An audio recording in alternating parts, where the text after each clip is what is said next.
Ignition sequence starts. 6, 5, 4, 3, 2, 1, 0. Liftoff. We have a liftoff.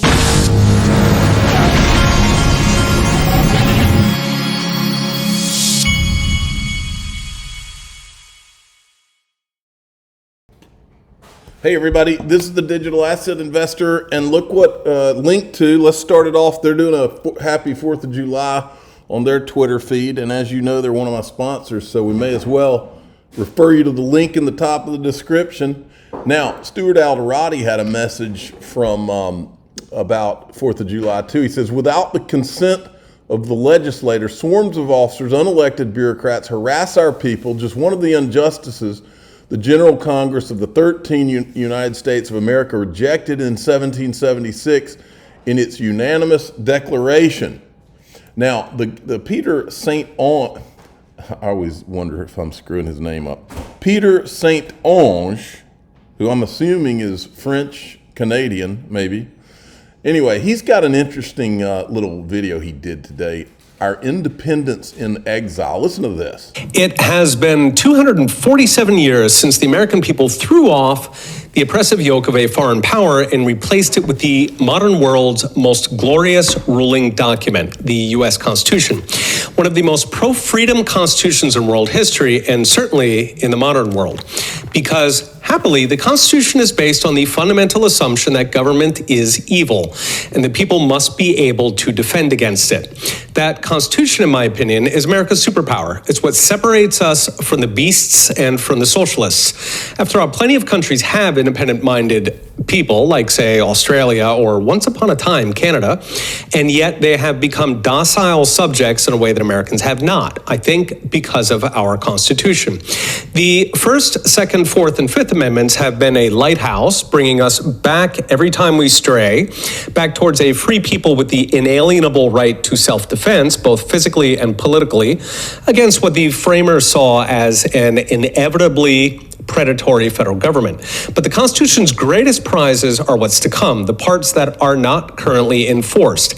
The so-called Constitution in exile that was set aside when FDR threatened to pack the court in the 1930s. An age when such despotism was, of course, popular. And it awaits nothing more than a Supreme Court with 5 individuals bold enough to actually read the Constitution they swear to uphold. Paramount among these economically are the 10th Amendment, just 27 words long, and another 31 words in the Contracts Clause.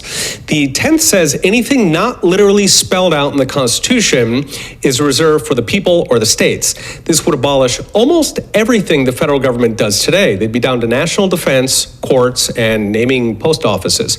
Essentially, every single policy pushed today in a presidential campaign, everything from Democrats, most of what comes from Republicans, is, per the 10th, unconstitutional.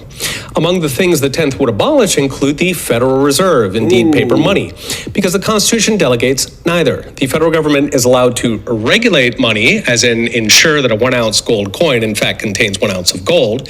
It cannot print unbacked confetti. Only states can issue money, and even then only, quote, gold and silver coin. Now, that's pretty uncomfortably true, but the Federal Reserve is just flat out illegal, and everybody knows it. It's just a matter of whether we get the country back or not. But the Federal Reserve was, literally put together. I've told the story by a bunch of 5 of the richest families in the world in Jekyll Island, Georgia. The creature from Jekyll Island, and that's a fact. It's just the way it is. Now, there's several little interesting videos that were put out today. This one is from Riz XRP. Happy 4th of July. America has a way of healing. Listen to this. So if the line gets drawn here, and my hand is meant to be in between Bitcoin and Ether over here and everything else over here. Yeah. If Bitcoin and Ether are the only commodities, is Coinbase a viable business? Can you just say, you know what, forget about all the rest of it. That was what all their plans were in the beginning. That's the business. Well, first of all, I think that would be a pretty extreme position. The way I would have asked him that question is, if the Bitcoin and Ethereum monopoly attempt had been successful, is that what your plan was to have a platform where only Bitcoin and Ethereum-based tokens would be what would be on the platform. Was that the plan?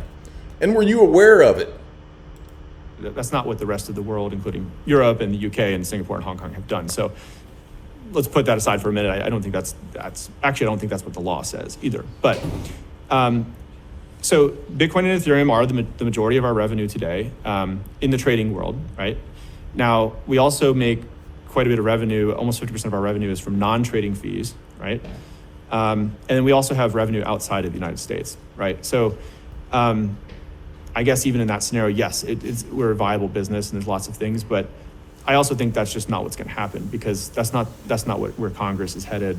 That's not what the courts will decide. You are unusual among other crypto exchanges in that 84% of your revenue is in the United States, and most of the rest of them either are not in the United States or say they are not in the United States. Is there some universe in which Coinbase also, and Bittrex did this, when they were sued by the SEC, said, you know what, we're going to give up the US and go to the rest of the world. Is there some universe in which Coinbase gives up on the US? No, I mean, we're here to stay. I created this company in the United States because I believe it's a big market, but there's rule of law, you know, and there's a willingness to generally do the right thing, even if it takes a few iterations. So we are going to continue to be in the U.S. We're going to be the leader in the U.S. The U.S. is going to get to the right outcome, whether it's through the courts, Congress, you know, the CFTC. Something is going to come to fruition, or maybe the 2024 elections will change this. You know, America has a way of healing, right? Like, you know, if the winds blow this way and then 4 to 8 years later, they kind of blow the other way. And eventually we get to the right outcome, even if it takes a while. At the same time, while we're going to be the leader in the US, we're going to be a multinational. We have entities in all the major financial hubs, or many of them at this point. And I want to be an American company that has a global. Now, speaking of that, I put this in the wrong place, but I'm going to move it right now.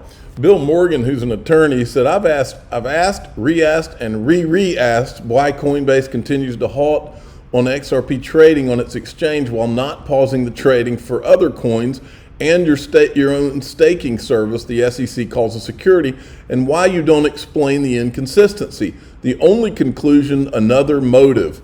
I agree with your comments. However, this is Paul Graywall, the general counsel for Coinbase. He was tweeting out about he reread the major questions doctrine this morning. He says, I agree with your comments, however, on the relevance to crypto of the major question doctrine from the Nebraska case. So he's asking the same question we're asking. They never delisted any of these, to my knowledge, any of these Ethereum-based tokens that were referred to as securities. They didn't delist Ethereum, which was referred to as a security, and I can't remember which thing referred to it, but it was referred to by, I think, the SEC as a security. Gary Gensler has not made it clear that he thinks it's not a security. Then we've got this crypto fight in-game shocker. It is perhaps the end of the beginning. You have no idea when you're playing a chess game who the better player is in the opening. We're just entering the middle game. And the middle game is where we're going to find out who the better players are. You have to not be strident. We just have to be smart and hold our ground, right? And hold on to things that we believe in and keep moving forward and inching forward. So yes, we are still in the then they fight you phase. Are you still of belief So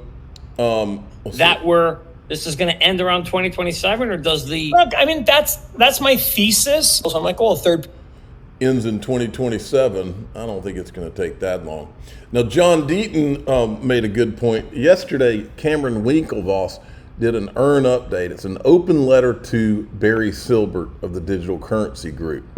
And if you look at this letter, it's kind of like, I'll show you John's point in a second. But it says, Barry, today marks 229 days since Genesis halted withdrawals and 174 days since I last wrote an open letter to you.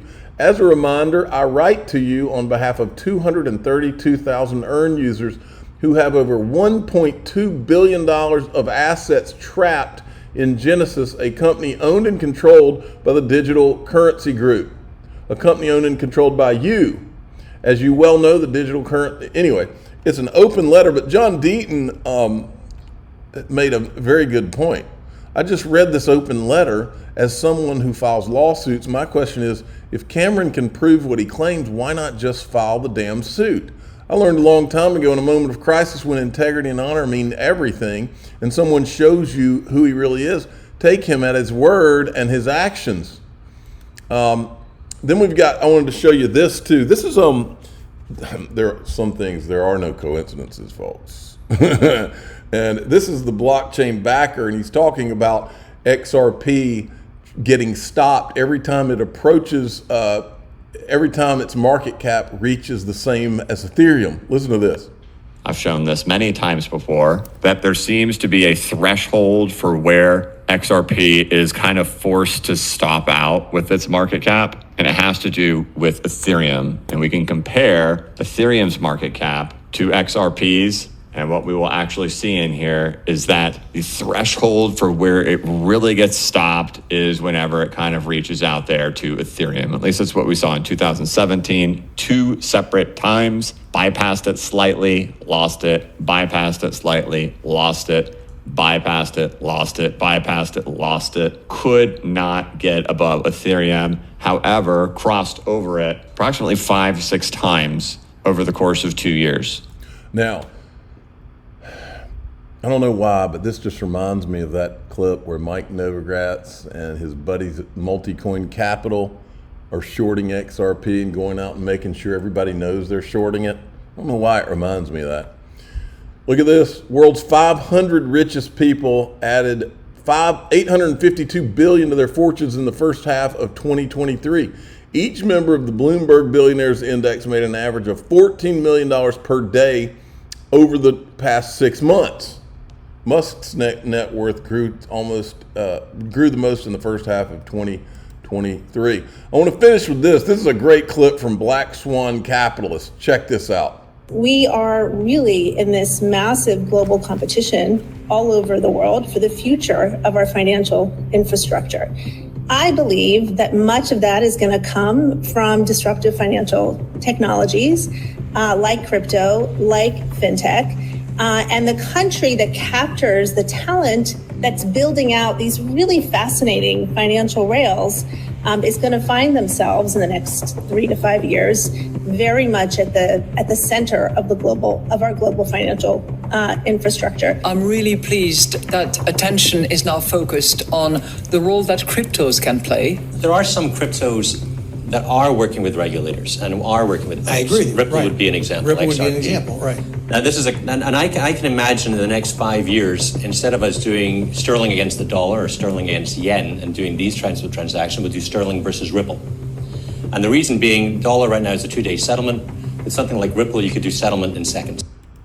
I'm the digital asset investor. I'm not an investment advisor. This is for entertainment purposes only. Please subscribe, hit the like button, and tell your friends and family happy 4th of July.